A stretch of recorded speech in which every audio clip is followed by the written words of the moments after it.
Pankaj sir classes में आप सभी का एक बार फिर से स्वागत है।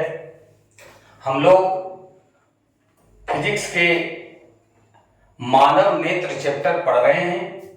इस चैप्टर का ये दूसरा क्लास है और पहले क्लास के वीडियो को देखने के लिए डिस्क्रिप्शन में लिंक शेयर किया गया है, आप वहां से देख सकते हैं।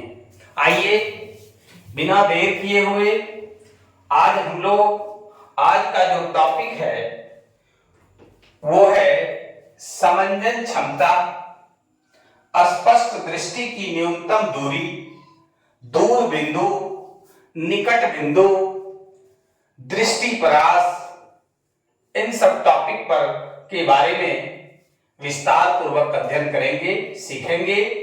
कल के क्लास में हम लोगों ने मानव नेत्र के विषय में और मानव नेत्र के अंग के विषय में विस्तार पूर्वक पढ़ा। उसी को आगे बढ़ाते हुए आज का यह इंपॉर्टेंट टॉपिक है।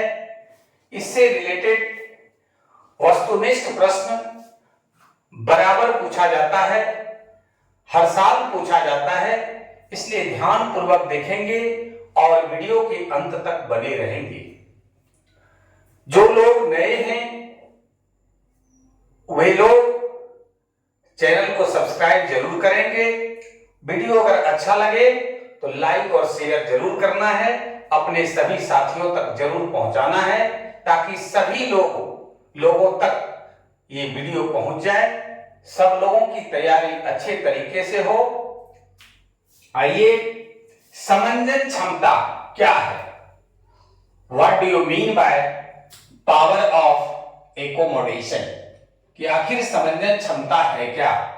कल हम लोगों ने कल के क्लास में देखा था कि मानव नेत्र एक अद्भुत प्रकृति प्रदत्त प्रकाशीय यंत्र है। उसी को ये और मजबूत करता है समंजन क्षमता।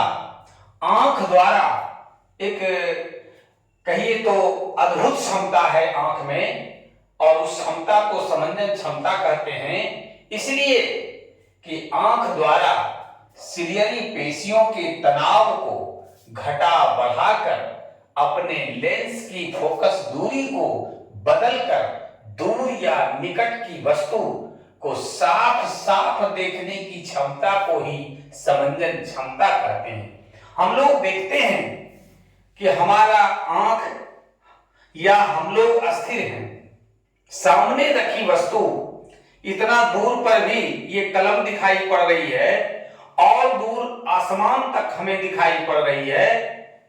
जिन क्षमता के कारण हम लोग निकट स्थित इस कलम को भी देख रहे हैं और आसमान को भी देख पा रहे हैं, एक ही आंख है, वही लेंस है, ना तो हम आगे खिसके ना पीछे हटे, बिना कुछ किए हम निकट की वस्तु को भी आराम से देख लेते हैं, स्पष्ट रूप से देख लेते हैं, दूर की वस्तु, अनंत तक की वस्तु को भी स्पष्ट रूप से देख लेते हैं।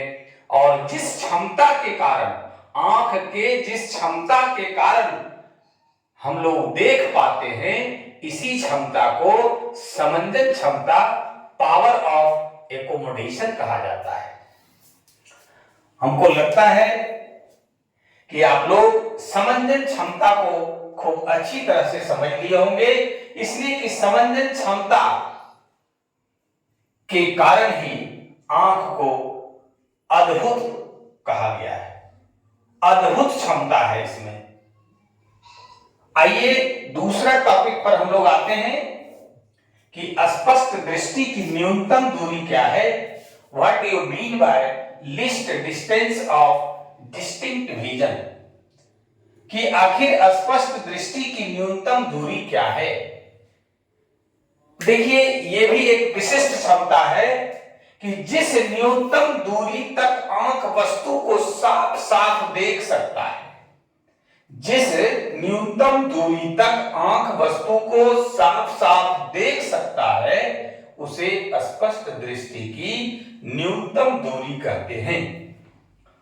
इसे डी द्वारा सूचित किया जाता है। सामान्य नेत्र के लिए, नॉर्मल आई के लिए आंख में किसी प्रकार का अगर दोष नहीं है, वो दोष रहित आंख है, स्वस्थ नेत्र है, नॉर्मल आई है, सामान्य नेत्र है, तो सामान्य नेत्र के लिए यह दूरी यानी स्पष्ट दृष्टि की न्यूनतम दूरी लगभग 25 सेंटीमीटर होती है। ये काफी इंपॉर्टेंट क्वेश्चन है, इंपॉर्टेंट है और ऑब्जेक्टिव में बराबर पूछा जाता है। आप क्वेश्चन में उलट करके देखें, लगभग साल आपको मिलेगा कि ये क्वेश्चन इससे रिलेटेड निश्चित रूप से पूछता है। अब आइए हम लोग इसको और बढ़िया से समझते हैं। हम लोग किताब को ही सामने रखिए, दूर रखिएगा दिखेगा, नजदीक लाइएगा दिखेगा, और नजदीक लाइएगा दिखेगा, लेकिन एक ऐसा दूरी है जिसके बाद आप किताब को पढ़ ही नहीं सकते हैं जो किताब में लिखा हुआ है। इट मीन्स वो जो दूरी है वो 25 सेंटीमीटर है। आप स्केल से नाप सकते हैं उसको, और 25 सेंटीमीटर की दूरी से अगर आप निकट लाए हैं किताब को, तो जो भी किताब में लिखी हुई है आप उसको स्पष्ट रूप से पढ़ नहीं पाइएगा, आपको नहीं दिखेगा।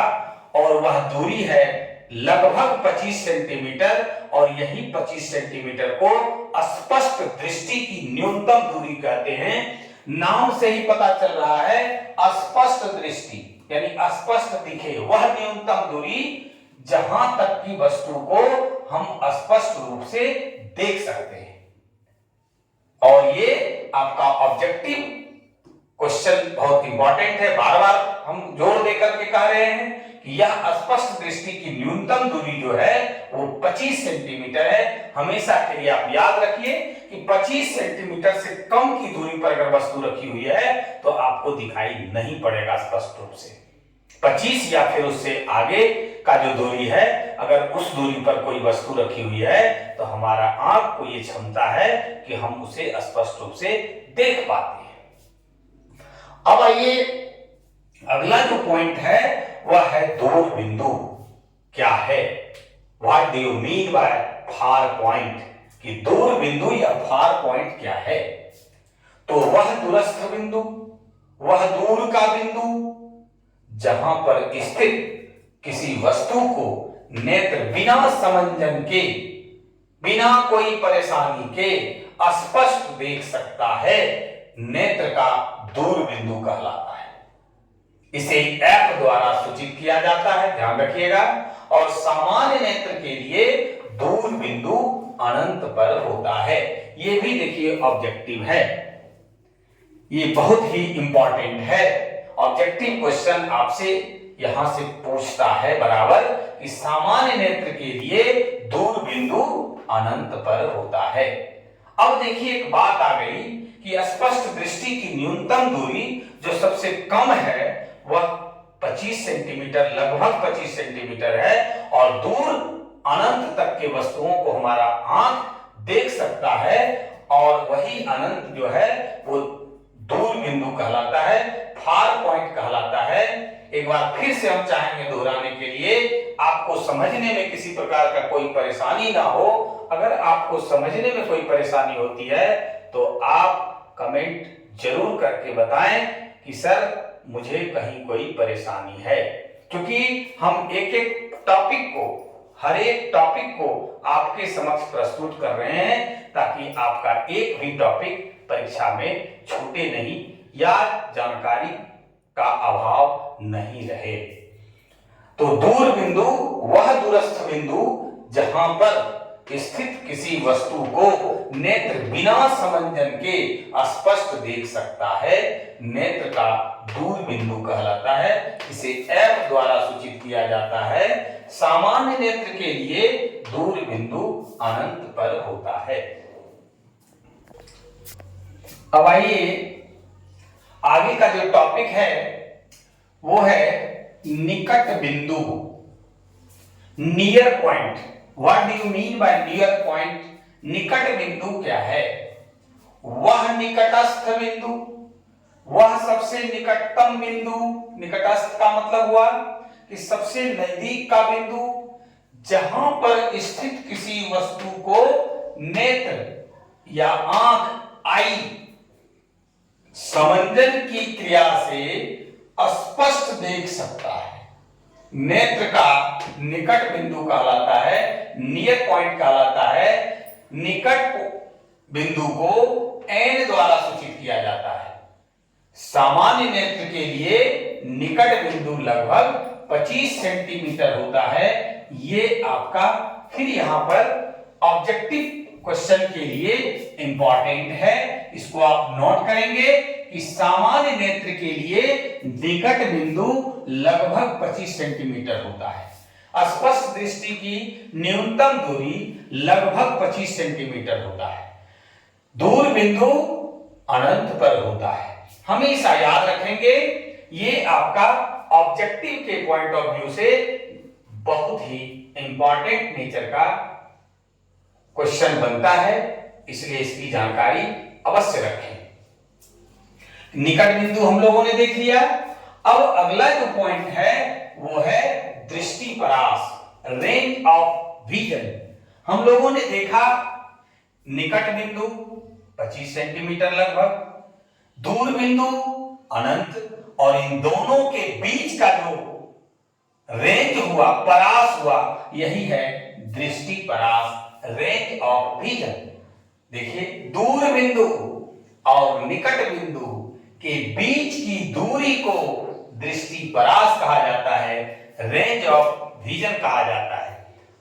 आप लोग इसको ध्यान पूर्वक वीडियो को देखें और इसका फेयर कॉपी तैयार कर लें। एक भी प्रश्न आपका बाहर से नहीं पूछेगा, जो भी पूछेगा आपके फेयर कॉपी से पूछेगा।